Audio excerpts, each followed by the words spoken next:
آج ہم ایک ایسی کہانی کا کچھ گہرائی میں جائزہ لے رہے ہیں جو محنت، ثابت قدمی اور کامیابی کے بارے میں ہے۔ یہ کہانی آکاش نامی ایک شخص کی ہے جس نے چائے بیچ کر آپ کہہ سکتے ہیں کہ اپنی قسمت بدل دی۔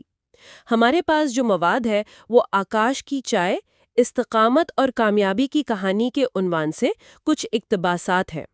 آج کی گفتگو کا مقصد یہ سمجھنا ہے کہ آکاش نے کس طرح مشکلات کا سامنا کیا، کون سے اصول اپنائے اور پھر کامیابی کے بعد بھی وہ کیسے اپنی اصل سے جڑا رہا۔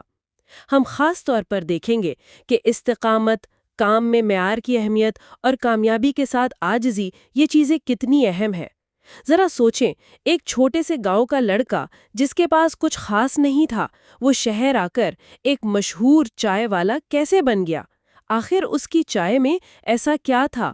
آئیے اس دلچسپ سفر کو ذرا کھولتے ہیں۔ تو کہانی شروع ہوتی ہے آکاش کے پس منظر سے۔ وہ ایک چھوٹے سے گاؤں میں رہتا تھا، گھر بھی کوئی پکا نہیں تھا، کچا مکان تھا، اور جو معلومات ہے ان کے مطابق نہ کوئی زمین تھی، نہ کوئی بڑا کاروبار، بس روزگار کی تلاش تھی۔ اس کا ایک ہی خواب تھا جو شاید بہت سوں کا ہوتا ہے، اپنی ماں اور چھوٹی بہن کو ایک بہتر زندگی دینا، غربت سے نکالنا۔ یہ ایک سادہ سی خواہش تھی، مگر لگتا ہے بڑی مضبوط تھی۔ اسی امید کے ساتھ اس نے شہر جانے کا فیصلہ کیا۔ ایک بڑا قدم تھا ظاہر ہے، ایک انجان جگہ، نئی امیدیں لے کر۔ جی، اور یہ صورتحال تو بہت عام ہے، خاص طور پر ہمارے معاشروں میں۔ اکثر یہی ذمہ داریاں اور مشکلات ہی انسان کو آگے بڑھنے پہ مجبور کرتی ہیں۔ گاؤں سے شہر آنا، بہتر مستقبل کی تلاش میں، یہ ایک لازمی قدم بن جاتا ہے کئی لوگوں کے لیے۔ تو آکاش کی کہانی کا یہ شروع کا حصہ بہت ریلیٹیبل ہے۔ بالکل، لیکن شہر آیا تو حقیقت شاید توقع سے مختلف تھی۔ کہانی بتاتی ہے کہ شروع میں شہر کی رونق نے اسے متاثر کیا، لیکن جلد ہی اندازہ ہو گیا کہ یہاں زندگی آسان نہیں، بلکہ شاید زیادہ مشکل ہے۔ اس نے کام ڈھونڈنے کی بہت کوشش کی، جگہ جگہ گیا، لیکن ناکامی ہوئی۔ ظاہر ہے بغیر کسی سفارش یا خاص ہنر کے کام ملنا مشکل ہوتا ہے، اور آہستہ آہستہ پیسے بھی ختم ہونے لگے۔ وہ وقت تو بہت ہی کڑا ہوگا اس کے لیے۔ اور یہیں پر کہانی میں ایک اہم موڑ آتا ہے۔ جب اسے لگا کہ شاید سارے راستے بند ہو گئے ہیں، تو اس نے ایک ایسا قدم اٹھایا جو شاید اس میں پہلے کبھی نہ سوچا ہو۔ ایک چھوٹا سا چائے کا کھوکھا لگانے کا فیصلہ کیا۔ یہ بس گزارے کی ایک کوشش تھی، اور اس کی چائے کہا جاتا ہے کہ اس میں ایک انوکھا ذائقہ تھا۔ اچھا، تو یہ کیا تھا؟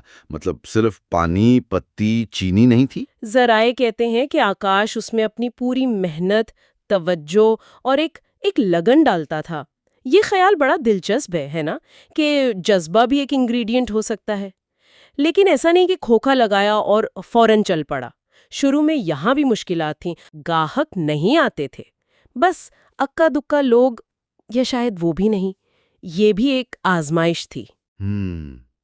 یہاں جو بات غور کرنے والی ہے وہ یہ کہ ایک بظاہر کتنا ہی معمولی کام کیوں نہ ہو، جیسے چائے بنانا، اس میں بھی معیار، آپ کا جذبہ، آپ کا پیش کرنے کا انداز، یہ سب بہت معنی رکھتا ہے۔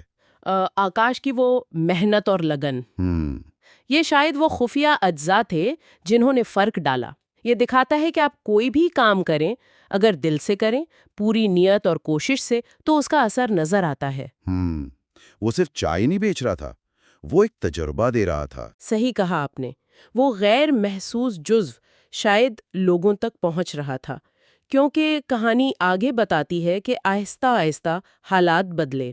لوگوں کو اس کی چائے پسند آنے لگی، رفتہ رفتہ اس کے کھوکھے پر لوگ آنے لگے، رش بڑھنے لگا، اور یہاں سے بات اور بھی دلچسپ ہو جاتی ہے۔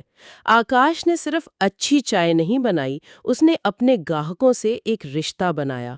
لوگ صرف چائے پینے نہیں آتے تھے، وہ آکاش کی سادگی، اس کی محنت کی کہانی، اس کی ایمانداری سے متاثر ہوتے تھے۔ وہ ان سے بات کرتا تھا، ان کی سنتا تھا، تو وہ کھوکھا صرف چائے کی جگہ نہیں رہا، ایک مل بیٹھنے کی جگہ بن گیا۔ جب پہلا کھوکھا کامیاب ہوا تو آکاش وہیں رکا نہیں، اس نے آگے بڑھنے کا سوچا۔ اس نے کاروبار کو پھیلانے کا فیصلہ کیا، شہر کے دوسرے علاقوں میں بھی چائے کی دکانیں کھولیں۔ لیکن اہم بات یہ تھی، جیسا کہ ذرائع بتاتے ہیں، کہ اس نے اپنے بنیادی اصول نہیں چھوڑے۔ ہر نئی دکان پر وہی معیار، وہی محنت، وہی ایمانداری۔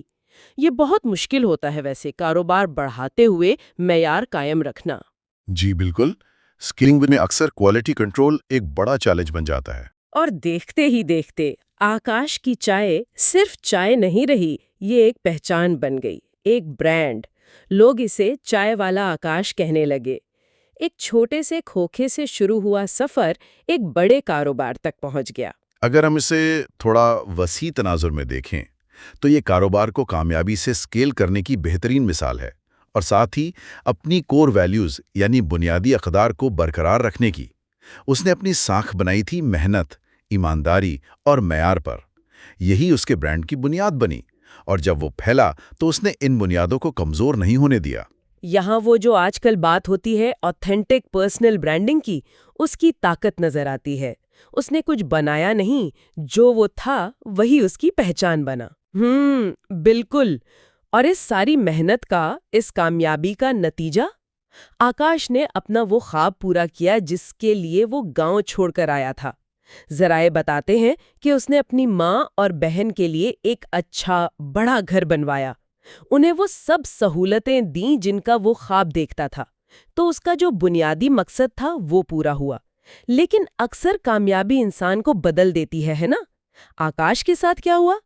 کہانی یہ بتاتی ہے کہ وہ اب ایک امیر آدمی تھا، مالی طور پر بہت مستحکم، لیکن اس کی شخصیت وہ نہیں بدلی۔ وہ اب بھی وہی سادہ، ملنسار آکاش تھا۔ تکبر یا غرور وہ چیزیں نہیں آئی اس میں۔ اور جو بات سب سے زیادہ متاثر کرتی ہے وہ یہ کہ وہ اپنی جڑوں کو نہیں بھولا۔ اپنی پرانی دکان پر اب بھی جاتا تھا، وہاں خود چائے بناتا تھا، پرانے گاہکوں سے، محلے والوں سے گپ شپ کرتا تھا۔ یہ چیز یہ ظاہر کرتی ہے کہ کامیابی نے اسے اپنی حقیقت سے دور نہیں کیا۔ بالکل، اور یہ پہلو ہمیں سوچنے پر مجبور کرتا ہے کہ کامیابی کا اصل مطلب ہے کیا؟ کیا صرف پیسہ کمانا کامیابی ہے؟ آکاش کی کہانی ایک الگ تصویر دکھاتی ہے۔ یہ بتاتی ہے کہ شاید اصل کامیابی محنت، ایمانداری سے اپنے خواب پورے کرنا ہے، اور اس سارے عمل میں اپنی انسانیت، اپنی اقدار کو زندہ رکھنا ہے۔ اس کا امیر ہو کر بھی عاجز رہنا، اپنی شروعات کو یاد رکھنا، یہ کامیابی کی ایک زیادہ گہری، زیادہ پائیدار شکل ہے۔ تو حاصل کلام شاید یہ ہے کہ اصل کامیابی پیسے میں نہیں، کردار میں ہے، اصولوں پر قائم رہنے میں ہے۔ بالکل۔ تو اگر ہم اس پوری کہانی کا خلاصہ کریں تو چند بہت اہم باتیں سامنے آتی ہیں۔ پہلی، مسلسل کوشش کرتے رہنا اور ہمت نہ ہارنا، ناکامیوں سے گھبرانا نہیں۔ دوسری، اپنے کام سے مخلص ہونا، اس میں معیار لانے کی کوشش کرنا، چاہے وہ کام کتنا ہی چھوٹا کیوں نہ سمجھا جائے، وہ انوکھا ذائقہ اسی کا نتیجہ تھا۔ اور تیسری، جو شاید سب سے مشکل ہے، کامیابی ملنے کے بعد بھی اپنی اصلیت، اپنی سادگی اور عاجزی کو قائم رکھنا۔ اور آخر میں ایک سوال شاید سوچنے کے لیے چھوڑا جا سکتا ہے۔ آج کے دور میں جب بہت سے لوگ مشکلات کا سامنا کر رہے ہیں، آکاش جیسی کہانیاں کس طرح ایک امید، ایک تحریک بن سکتی ہیں؟ مالی کامیابی سے ہٹ کر حقیقی کامیابی کے وہ کون سے پہلو ہیں جو زیادہ اہم ہیں؟ اور کوئی بھی شخص اپنے کام میں، اپنی زندگی میں اس طرح کی کامیابی یعنی محنت، ایمانداری اور اصولوں پر سمجھوتا نہ کرنے والی کامیابی کیسے لا سکتا ہے؟ یہ وہ سوالات ہیں جن پر ہم سب غور کر سکتے ہیں۔